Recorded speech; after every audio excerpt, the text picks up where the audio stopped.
총회 주일인데요. 우리 교단 12,000교회죠. 12,000교회 300만 성도가 다 함께 매년 한 주일을 총회 주일로 지킵니다. 중요한 점은 우리가 총회 주일을 지키느냐 지키지 않느냐보다 우리 교회가, 우리 교단 12,000교회들이 초대교회 예루살렘 교회처럼 또 데살로니가 교회처럼 믿음, 소망, 사랑의 모범적인 교회가 되는 것이 아니겠습니까? 기도하시기 바랍니다. 자, 이제 1절 말씀 같이 한번 읽어보시겠습니다.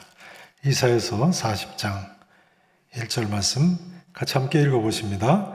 너희의 하나님이 이르시되 너희는 위로하라, 내 백성을 위로하라. 너희는 위로하라, 내 백성을 위로하라. 저는 이 말씀을 통해서 정말 큰 위로를 받습니다. 요즘 코로나19로 또 우크라이나 전쟁에서 죽어가는 사람들 모습을 보면서 참 우울한데요. 성도 여러분, 오늘의 이 하나님 말씀으로 위로를 받으시기를 진심으로 축원합니다. 너희는 위로하라, 내 백성을 위로하라. 중요한 점은 이것입니다. 하나님께서는 우리를 위로하기를 원하시는 분이시라는 사실입니다. 하나님께서 우리를 뭐 하기를 원하세요? 위로하기를 원하세요. 너희는 위로하라, 내 백성을 위로하라 하시지 않으셨습니까? 이렇게 말씀하신 분이 누구시라고요? 1절 앞에 부분 보시면 누가 이렇게 말씀하셨어요? 너희의 하나님이, 우리 하나님께서 말이죠. 우리 하나님께서는 이 말씀 그대로 하나님의 백성들을 과거에도 위로하셨고 지금도 위로하고 계시고 또한 앞으로도 영원토록 위로하실 분이신 줄로 믿으시기를 다시 한번 축원합니다. 우선 이 말씀은 역사상 바벨론 포로 교환을 통해서 1차 성취가 되었습니다. 한번 따라서 하실까요? 바벨론 포로 교환을 통해서. 그렇죠. 2절을 한번 보세요. 뭐라고 나와 있습니까? 2절에 보시면요. 너희는 예루살렘의 마음에 닿도록 말하며 예루살렘 성 사람들에게 이렇게 외치라는 거예요. 그것에게 외치라. 그 노역의 때가 어떻게 됐다고요? 끝났다. 이제 포로 생활이 끝났다는 거예요. 그 죄악이 어떻게 됐다고요? 사함을 받았느니라. 이스라엘이 하나님 앞에 죄를 지음으로 하나님의 심판 가운데 바벨론 포로로 끌려가게 됐는데요. 이제 그 죄악이 사함을 받았다는 거예요. 보세요. 그의 모든 죄로 말미암아 여호와의 손에서 벌을 배나 받았느니라. 이제 끝났다는 거예요. 그리고 바벨론 포로로부터 돌아오게 될 것을 이야기하고 있습니다. 다시 이야기하자면요, 바벨론 포로 생활에서의 이처럼 귀환할 것을 이사야 선지자가 이 사건이 있기 이미 200년 전에 미리 이처럼 예언을 하고 있는 거예요. 바벨론 포로 귀환 사건은 세계 역사가 보여주는 분명한 역사적인 사실, 팩트죠. 이사야 선지자의 예언이 주전 720년경에 이 예언이 있었거든요. 그런데 1차 포로 귀환이 주전 538년에 있었으니까요. 이사야 선지자의 이 예언이 1차 포로 귀환이 있기 물경 200년 전에 이렇게 예언을 했고 그 예언이 포로 귀환 통해서 성취가 된 겁니다. 자, 이제 두 번째로 이 예언의 말씀은요, 세례 요한을 통해서 성취가 됐습니다. 누구를 통해서요? 세례 요한을 통해서요. 마태복음 3장 1절 이하에 보면 세례 요한이 광야에서 회개하라고 외침으로써 오늘 본문 40장 3절의 말씀이 그대로 성취된 것을 보여주고 있죠. 자, 3절 한번 보시죠. 40장 3절 말씀. 외치는 자의 소리여 이르되 너희는 어디에서요? 광야에서 여호와의 길을 예비하라. 사막에서 우리 하나님의 대로를 평탄하게 하라.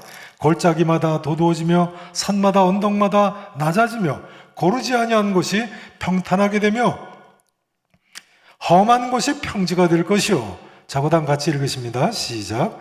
여호와의 영광이 나타나고 모든 육체가 그것을 함께 보리라. 아멘.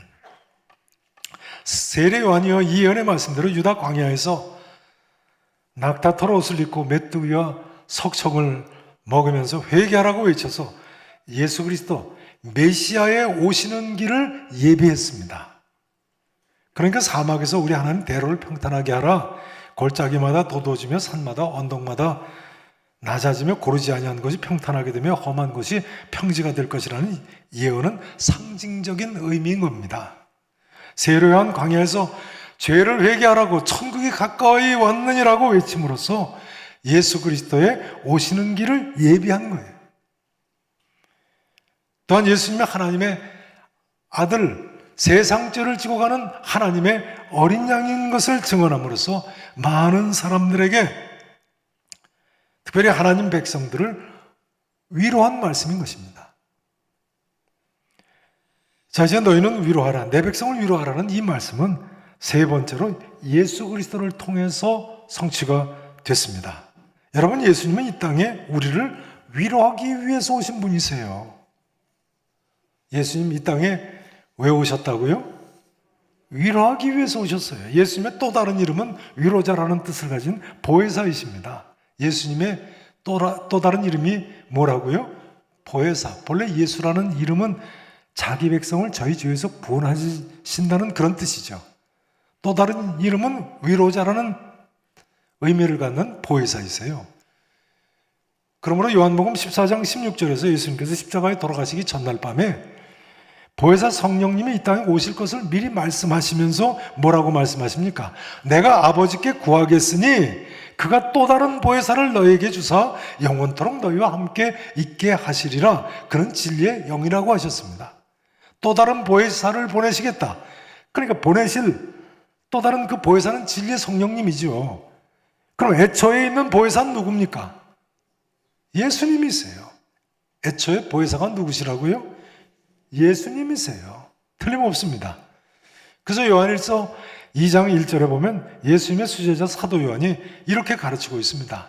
만일 누가 죄를 범하여도 아버지 앞에서 우리에게 대언자가 있으니 곧 그리스도시라.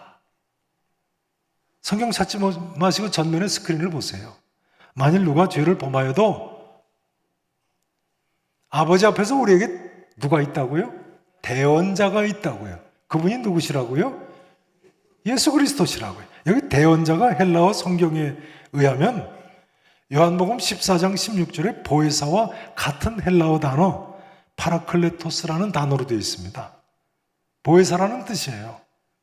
곁에서 서서 도와주는 자, 위로자라는 뜻을 가진 단어입니다. 그러니까 예수님도 보혜사, 위로자이시고 성령님도 또한 보혜자, 위로자이신 거예요. 예수님처럼 우리를 위로하시는 분이세요.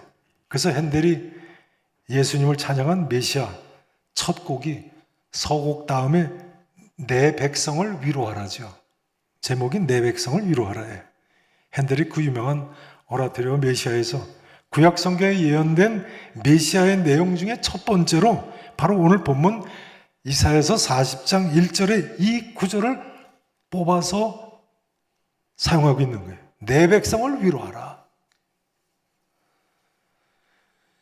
이제 너희는 위로하라는 이 말씀은요, 하나님의 말씀을 통해서 또한 성취가 됐습니다. 자, 6절, 7절, 8절을 보시죠. 6절부터 보세요. 말하는 자의 소리여 이르되 외치라. 대답하되 내가 무엇이라 외치리까 하니 이르되 모든 육체는 풀이요 그의 모든 아름다움은 들의 꽃과 같으니 푸른 마르고 꽃은 시듬은 여호와의 기운이 그 위에 불미라. 이 백성은 실로 풀이로다. 자, 그 다음 말씀 함께 하십니다. 푸른 마르고 꽃은 시드라. 우리 하나님의 말씀은 영원히 서리라 하라.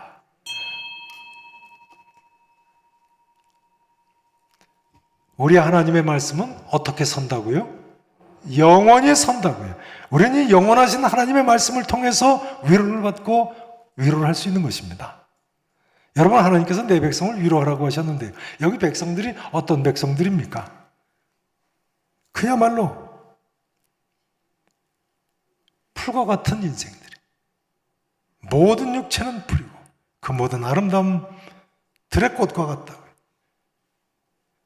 이 기절을 인용하는 사도 베드로전서 1장 23절 이하에 보면 이렇게 쓰고 있습니다. 모든 육체는 풀과 같고 그 모든 영광은 풀의 꽃과 같으니 풀은 마르고 꽃은 떨어지되 오직 주의 말씀은 세세토록 있도다 하였으니 너에게 전한 이 복음이 곧 이 말씀이라 했어요. 우리 인간은요, 너나 할 것 없이 한 폭의 풀과도 같습니다. 그 영광이 풀의 꽃과도 같습니다. 여러분 진실로 이렇게 생각하십니까? 죄송한 말씀입니다만 우리 인생들의 영광은요, 사실은 한 폭이 풀의 꽃의 영광과 차이가 하나도 없습니다. 이 백성은 실로 풀이로다 하지 않습니까? 죄송한 말씀입니다만 요즘 코로나로 인해서 우리가 죽음을 더 가까이 느끼게 됐다는 글을 읽어본 적이 있습니다. 사실 아니겠습니까? 우크라이나에서 전쟁으로 순식간에 쓰러지는 사람들을 보세요. 정말 모든 육체는 실로 풀이로다. 틀린 말이 아닙니다. 근데 중요한 점은요, 이처럼 한 폭이 풀과도 같은 우리 인생들에게 예수님께서 구원의 기쁜 소식, 복음을 듣게 하셨다는 사실입니다. 그래서 우리가 이 복음의 기쁜 소식을 듣고 믿기만 하면 이제는 구원 얻을 수가 있게 됐어요. 그러니까 복음 기쁜 소식이라고 부르는 거죠. 사랑하시는 성도 여러분, 이 자리에 계신 모든 분들께서요, 한 분도 빠짐없이 이 하나님 말씀과 예수 그리스도의 이 복음의 기쁜 소식을 믿으실 수 있기를 진심으로 축원합니다. 그리해서 하나님께서 우리를 위해서 예배해 놓으신 그 크신 위로를 받으실 수 있기를 진심으로 다시 한번 축원하겠습니다. 이제 내 백성을 위로하라는 이 말씀은요, 다섯 번째로 성령님을 통해서 성취가 됐습니다. 따라서 한번 하실까요? 바벨론 포로 교환을 통해서, 세례 요한을 통해서, 예수 그리스도를 통해서, 하나님의 말씀을 통해서, 성령님을 통해서. 성령님은 예수님의 영이시죠. 앞서 말씀드린 대로 성령님은 육신 부활하신 후 하늘나라로 가신 예수님 대신에 우리를 위로하기 위해서 이 땅에 오신 분이십니다. 이 성령님은 2000년 전에 이 땅에 오신 후에는 우리 곁에도 계시고 우리 안에도 계시고 우리 밖에 어디에나 계신 영원히 우리와 함께 하시는 삼위일체 하나님이신 줄로 믿으시기를 바랍니다. 본래 성령님의 이름이 보혜사지요.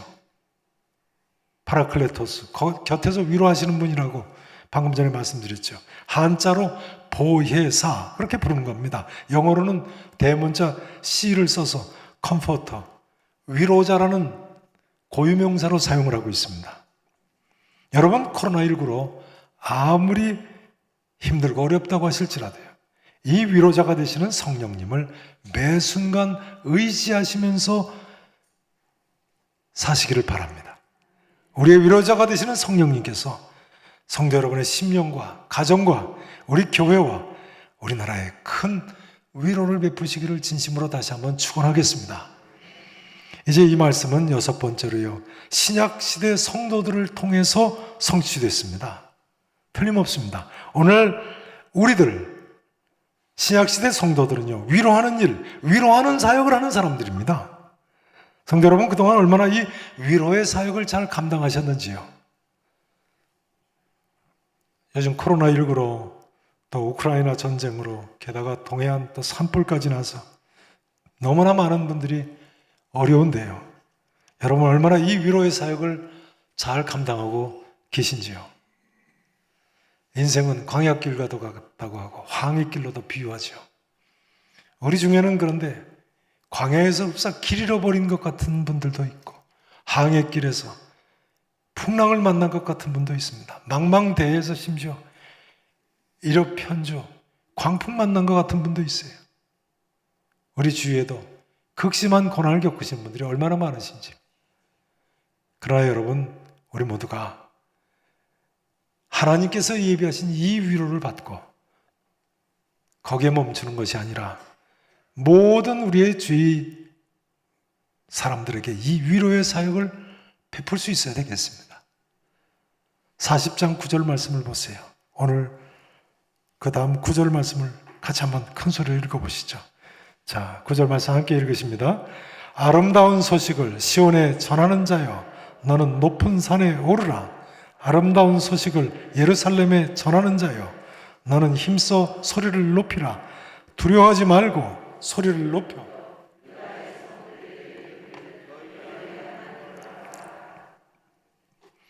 다시 한번 보세요. 아름다운 소식을 어디에 전하는 자라고요?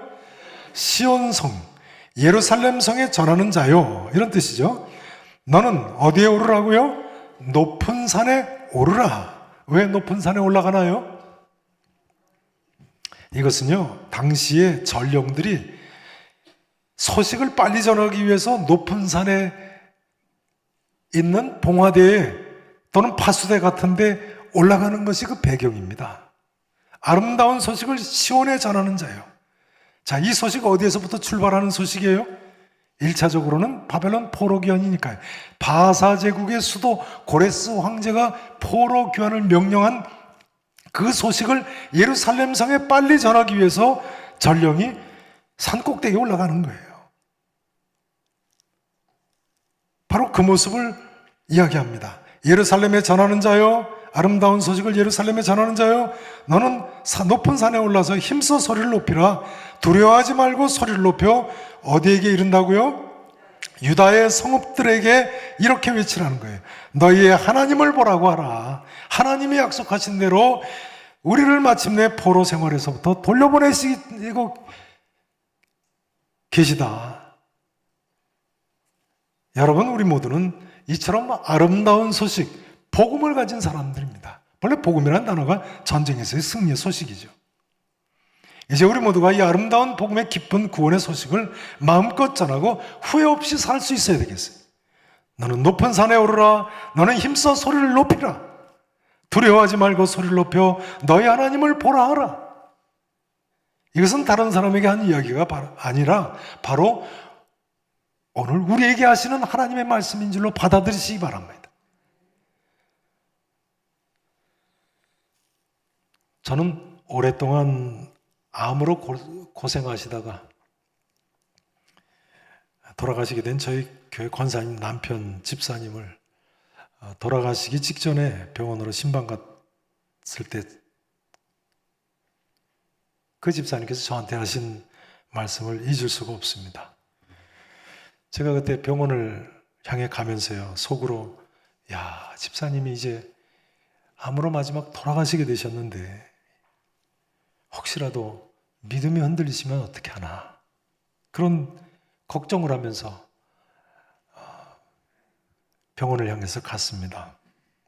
근데 병실 문을 들어서는데요, 그 집사님이 저를 보시더니 첫 마디가 뭐냐면요, 목사님, 이 병이 나을 수 있는 깊은 기도가 없을까요?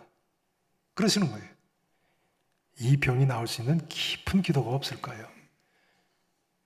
그 말을 들으면서 기도로 말기암을 고치지 못하는 제 자신이 한없이 부끄러워졌습니다. 한번 기도해서 마지막 순간이라도 말기암이라도 깨끗하게 날 수 있으면 얼마나 좋을까요? 근데 동시에 야, 집사님, 이거 믿음이 흔들리시는 게 아닌가, 가슴이 철렁했습니다. 그렇게 질문하시는 집사님을 제가 내려다 보는데 뭐 드릴 말씀이 없더라고요. 이제 50대 후반이신데 얼마나 살고 싶으시겠어요. 잠시 머뭇거리다가 제가 그랬습니다. 집사님, 하실 말씀이 있으시면 먼저 하시라고. 그때는 저한테 뭐라고 그러시냐면요, 잘 들어보세요. 이렇게 얘기를 하시는 거예요. 먹고 사는 것은 어떻게든 먹고 살 수 있을 테니까 병을 고치면 부평역에 나가서 전도나 하러 다니고 싶습니다. 그러시는 거예요. 병 고치면 부평역에 나가서 전도나 하러 다니고 싶으시다. 그러니까 병 나오면 전도하고 싶으셔서 이 병을 고칠 수 있는 깊은 기도가 없을까요? 그러셨던 거예요. 전도가 너무너무 하고 싶으셨어요. 곁에 계시던 아내 권사님께서 저한테 그러셨습니다. 우리 집사님, 형님 2분 오셨는데 눈물을 흘리면서 전도를 하셨다고요. 또 병원 수간호사한테도 전도를 하셨다고 그러시더라고요. 근데 그 남편 집사님께서 저한테 그러시는 거예요. 평생에 전도를 한 사람이 많지 않습니다. 평생에 전도를 한 사람이 많지 않습니다. 그러면서 말끝을 흐리시는 거예요. 그 집사님께서 마지막 세상을 정리하고 떠나는 순간에 서서 보니까 그간에 전도하지 못한 것이 한스럽고 동시에 한없이 전도를 하고 싶은 그런 열망에 사로잡혀 계신 모습이었습니다.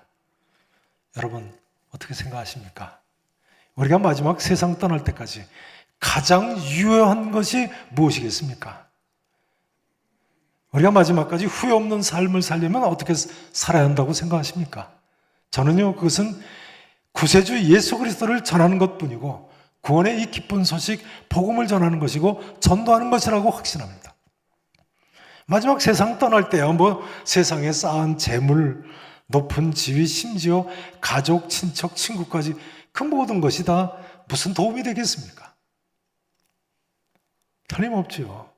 그러나 내가 평생에 연없이 전도하고 나 때문에 저 천국에 같이 갈 사람이 많이 있다면 분명히 이 세상 떠나는 마지막 순간까지도 절대로 후회가 없을 것입니다. 요즘 코로나 바이러스로 인해서 마음껏 우리가 전도할 수 없습니다만 여러분 이제 정말 때를 얻든지 못 얻든지 힘써 전도하시기를 바랍니다. 또 앞으로 코로나19가 지나가고 다시 전도의 문이 열리면요, 전도 더 많이 하시고 성경 말씀 더 열심히 가르치시고 또 선교하시고 우리가 가지고 있는 이 구원의 기쁜 소식 일평생 마음껏 전하실 수 있기를 진심으로 축원합니다.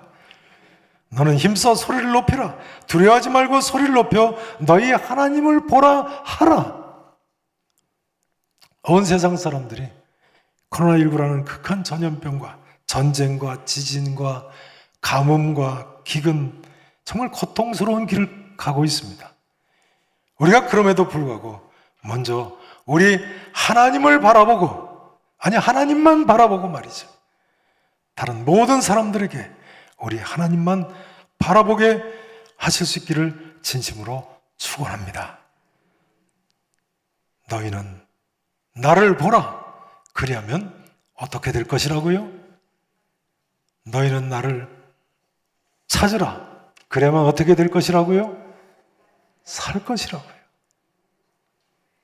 믿으실 수 있기를 축원합니다. 이제 내 백성을 위로하라는 이 말씀은 마지막으로 새하늘과 새 땅을 통해서 성취될 것입니다. 따라서 한번 하시겠습니다. 바벨론 포로 교환을 통해서, 세례 요한을 통해서, 예수 그리스도를 통해서, 하나님의 말씀을 통해서, 성령님을 통해서, 신약시대 성도들을 통해서, 새하늘과 새 땅을 통해서 하나님의 이 위로는요, 예수 그리스도가 다시 오심으로 완전히 성취될 것입니다. 자, 오늘 본문 10절에서 뭐라고 나와 있습니까? 보세요. 10절. 보라, 주 여호와께서 장차 강한 자로 어떻게 하실 거라고요?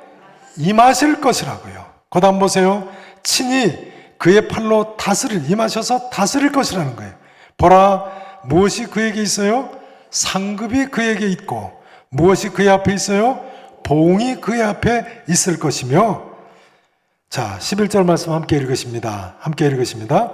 그는 목자같이 양떼를 먹이시며 어린 양을 그의 팔로 모아 품에 안으시고 젖먹이는 인도하시리로다. 아멘. 여러분, 우리 주님은 반드시 다시 오십니다. 그리고 다시 오신 주님께서는요, 우리를 목자같이 양떼를 돌보시고 어린 양을 그의 팔로 모아 품에 안아주시고 새끼를 데리고 있는 양들을 온순히, 여기 온순히는 영어로 이야기하자면 젠틀하게, 그런 뜻이에요. 젠틀하게 인도해 주신다는 뜻이에요. 새끼를 데리고 있는 어미 양들이니까 온순히, 그래서 뭐 온순하다는 표현을 거기 좀 이상합니다만 쓰기가 적당한 우리말이 쉽지가 않습니다. 젠틀하게 어미와 새끼를 하나님이 이렇게 잘 인도해 주신다는 거예요. 중요한 점은요, 우리 하나님의 이런 크신 위로가 영원토록 우리와 함께 하실 것이라는 사실입니다. 언젠가 주님 다시 오셔서 목자가 양떼를 돌봄같이 어린 양을 그분 팔에 모아서 품에 안아주시듯이 새끼 데리고 있는 양들 젠틀하게 인도하시듯이 우리와 우리의 자녀들을 인도하실 줄로 믿으시기 바랍니다. 주님 다시 오시는 그날까지, 아니 그 이후까지도 영원토록 우리 주님께서는 우리를 이처럼 사랑으로 인도해 주실 줄로 믿습니다. 그날이 되면요, 하나님께서 친히 자기 백성과 함께 계십니다. 그래서 모든 눈물을 그 눈에서 닦아주시고 다시는 사망이 없고 다시는 애통하는 것이나 곡하는 것이나 아픈 것이 있지 아니할 줄로 믿습니다. 사랑하시는 성도 여러분, 이 시간 하나님의 이 크신 위로를 받으시고 믿음으로 성령 충만함으로 일평생 많은 사람들을 위로하는 위로의 자의 삶, 승리의 삶을 사실 수 있기를 우리 구주 예수 그리스도 이름으로 축원하겠습니다. 기도하시겠습니다.